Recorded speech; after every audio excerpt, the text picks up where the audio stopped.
July was a month that I felt like I was able to make a decent amount of progress in a number of games. I completed one game fully, finished the story of another that I will probably try to get at least most of the trophies for, and progressed nicely in a number of other games. It helped that July was a little less busy than June was, and there was a bit more time for getting through some games while still enjoying some summer activities as well. So let's take a look at what I played in July 2025. I was able to get through the stories of a couple games this month, but only one is going on the completed list for now, and that is Paper Lily Chapter 1. I was able to focus in on Paper Lily and work through the last half or so of the game in July. I've enjoyed both Paper Lily and its prequel/prologue Project Cat. While Paper Lily ends with more questions than answers, I am definitely interested for the next chapter of the game whenever it releases. I was also able to get a review out for this in July. I will leave a link in the video and the description so you can take a look and learn more about the game and my thoughts on it there. Since I completed one game, I only have 2 story games left in this category for the moment. And the first is Final Fantasy IX. I was able to finish out Disc 3 during July and am now starting up what would have been Disc 4. While I feel very close to the end of the story of the game, there are a lot of side quests and a big grind for some of the trophies. So while I feel like it should be pretty obvious that I'll finish this in August, I'm just not completely sure it'll happen. I certainly hope so, but we'll see.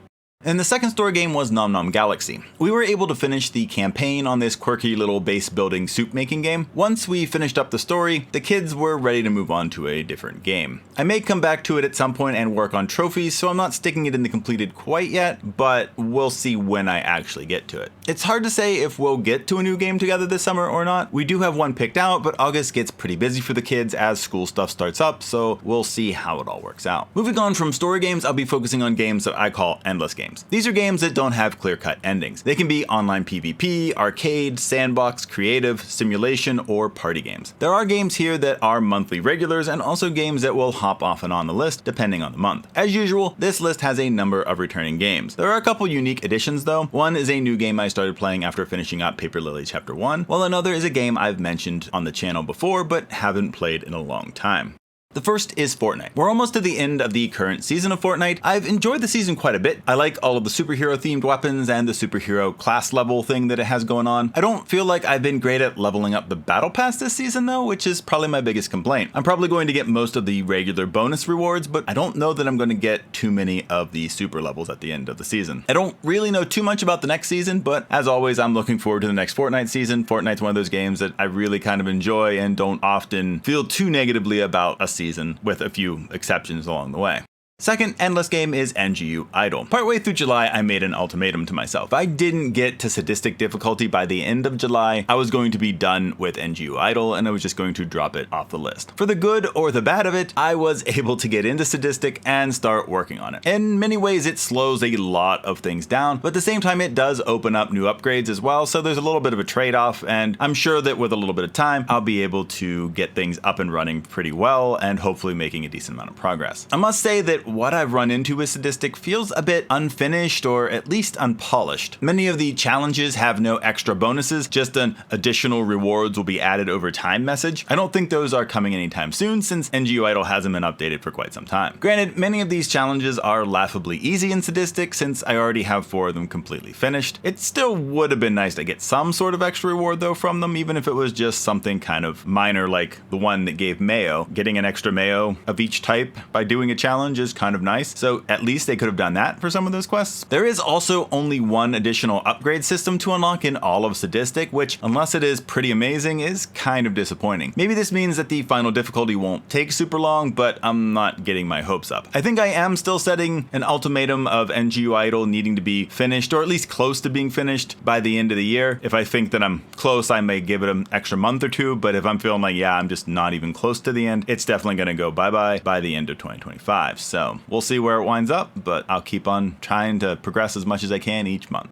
Third endless game is Marvel Rivals. Season 3 started up, and while we got a new hero with Phoenix, I have yet to actually try her. I've been trying to rank up Cloak and Dagger, Moon Knight, and whatever Vanguard I try to play. I've been struggling to find one that works consistently for me. I feel like Vanguard has just not been very fun to play lately for me, but I'm hoping that changes. I do still really enjoy Marvel Rivals. I also really like the Battle Pass for the current season, with the fun mix of Phoenix and symbiote themed skins. They're all just really nice looking, I think, so that's been really great. And I am looking forward to seeing Blade release in August and see how he winds up performing as well. Fourth endless game is Stardew Valley. I feel like I have so many things to do in my Stardew expanded playthrough that I'm not entirely sure what I want to focus on. I've still been working on Ginger Island and trying to find golden walnuts to develop the island more. I was making good progress, but things have slowed down on that front as I've found a lot of the more obvious and easy to get walnuts. In addition to that, I've also unlocked my Nexus that the mod adds, which is a neat little shortcut system in the game that can also take you to a new location. I have yet to go to this location though and don't really know what's all there to do. I was also able to unlock the Highlands through Marlin's boat, and I did explore a little here, but I feel like there is quite a bit more to this location than what I've explored. I've just fought a little bit of the monsters there and gained some of the seeds that I need to grow for the quest that you get once you get there. And this isn't even including working on my own farm and continuing to develop its money-making potential. So yeah, I have no shortage of things to do, but don't always know exactly where to start first. We also played our co-op farm quite a bit this month all together as a family. We were able to finish up year 1 and get into year 2. It feels like our farm is growing a little bit on the slow side, but I'm guessing that's just due to having to equip 4 people instead of just needing the money and resources for 1. Our biggest accomplishment of the month was having all of us marry our chosen spouse on the same day. We got to have the wedding cutscene 4 times in a row, which was pretty spectacular. As always, Stardew was an enjoyable time this month, and yeah, it continues to be a game that I love. Fifth endless game is Warframe. I have played quite a bit of Warframe in July, both on my own and with the kids. On my own, I worked through the Hex, which was my only quest that I had remaining. I also farmed Isleweaver quite a bit in order to get all of the blueprints available from the event. Haven't been able to completely craft any of them due to a lack of Duviri resources, but I'll get there. Other than some relic farming and Nightwave quests, those are the big things I've been up to on my own. With the kids, I've been helping my daughter get through the star chart and progressing in the game. We're currently in Pluto, which, considering the fact that we started in Jupiter, I think, that's been quite a lot of progress over the summer. She's also been having to do a number of quests on her own in order to keep progressing through the star charts, so she's been playing quite a bit too during July. We also have done some relic farming together to try to get some more prime weapons and warframes. So overall, it was a pretty good month for Warframe, and I feel like there's a number of things that are progressing really nicely, both personally and kind of as a family getting through things. Sixth endless game was Deep Rock Galactic. We didn't play this much in July. I think we tended to play a bit more of Warframe and trying to finish up Nom Nom Galaxy, and we just wound up neglecting Deep Rock Galactic a bit. I know I've still enjoyed playing it, and I do think about picking it to play, but other games have just sounded either more fun or a bit more tempting just to get that game finished up and to be able to move on from. So Deep Rock Galactic didn't get a lot of play in July, and I don't know that it's going to get much more play in August, since again, the kids tend to be a little bit more busy, and I'm not really sure what August will fully look like in playing together. The seventh endless game is Super Auto Pets. I haven't had this game on a logging the backlog for a long time. This has basically become my mobile game of choice that also has a PC version now that I've moved on from Marvel Snap. You try to get a run of 10 wins by buying a lineup of animals with various abilities. If you lose 5 times, or 6 sometimes, as you can get an extra life on turn 3 if you've lost one by then, and then your run is over. Before each round, you get 10 coins to spend to build your lineup. Buying most animals and items cost 3 coins, and you can refresh the lineup for 1 coin. Each animal has an attack and defense stat as well as an ability. You can level up these animals by buying additional copies and merging them together, or by buying them certain items that will increase stats or add like a little bonus to them. As you progress rounds, new animals and items unlock for building your team. While I do have fun with this game, it can be a bit frustrating sometimes when you don't get animals that work together, or you do get animals that work together but can't ever get enough to level them up at all. It can also be super satisfying though when a strategy comes together and you're cutting through the enemy teams like butter. I've only been playing this with the base lineup of animals, but the game does have a number of expansions that add new pets and items. Maybe if I keep having fun with this, I will have to get these.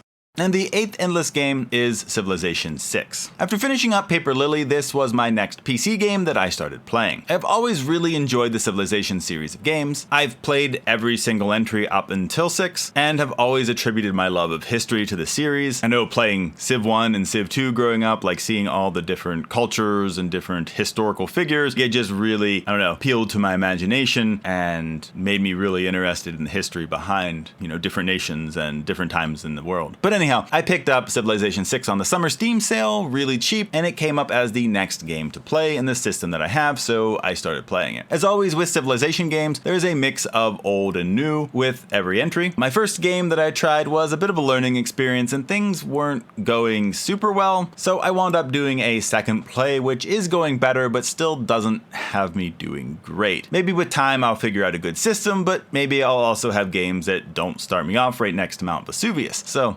that'd probably be helpful as well. July was also not a month for trophy progress. With the kids being more busy in August, this may very well be a category that gets some love. I can't guarantee that, but it certainly seems like a good possibility. And that's what I played in July. I was able to get through the story of 2 games and make some good progress in both story and endless games. I'm pretty happy with this and hope that progress will continue in August. What have you been playing in July? Let me know in the comments, as it's always fun to see what others are playing and if you would recommend those games. Hope everyone had a great month and that you've been playing games that you enjoy. That's all for now, so I'll see you in the next video.